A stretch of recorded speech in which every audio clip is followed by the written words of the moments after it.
চিকিৎসকরা ঈশ্বর প্রদত্ত, মুমূর্ষু রোগীদের সেবা করার জন্যই আমাদের পাঠিয়েছেন। রোগীর কাছে চিকিৎসকও ঈশ্বর তুল্য, অভিমত মুখ্যমন্ত্রীর।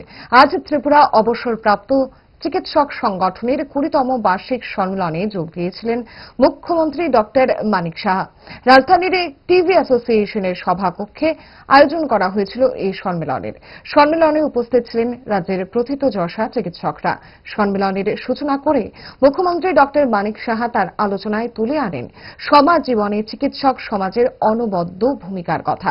আলোচনায় উঠে আসে চিকিৎসা ব্যবস্থার একাল সেকালের কথাও। শোনাবো মুখ্যমন্ত্রী কি বলেছেন। সুযোগ হয়েছে, আপনারা সবাই আমরা ডক্টর হয়েছে, ভগবান আমাদের সুযোগ করে দিয়েছে। যারা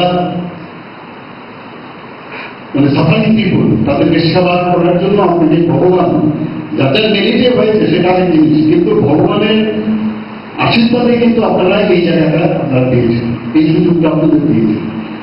এবং ডক্টরদের কাছে আমরা জানি যখন পেশেন্ট কিন্তু টোটালি আত্মসমর্পণ করে, একমাত্র ডক্টরদের কাছে আত্মসমর্পণ আমাদের কোর্টে গিয়ে করেন, অন্যান্য প্রফেশনাল যে ইঞ্জিনিয়ারদের কাছে আত্মসমর্পণ করেন, কিন্তু একমাত্র ডক্টরদের কাছে আত্মসমর্পণ করেন নিজেকে। সেই জায়গায় ডক্টরসরাও যারা এখানে রিটায়ার বলা হচ্ছে, তারা যখন কোনো ইনফ্রাস্ট্রাকচার সেরকমভাবে ডেভেলপ করে না, আপনার কিন্তু বেসটা কিন্তু আপনারা বানিয়েছেন ত্রিপুরাতে।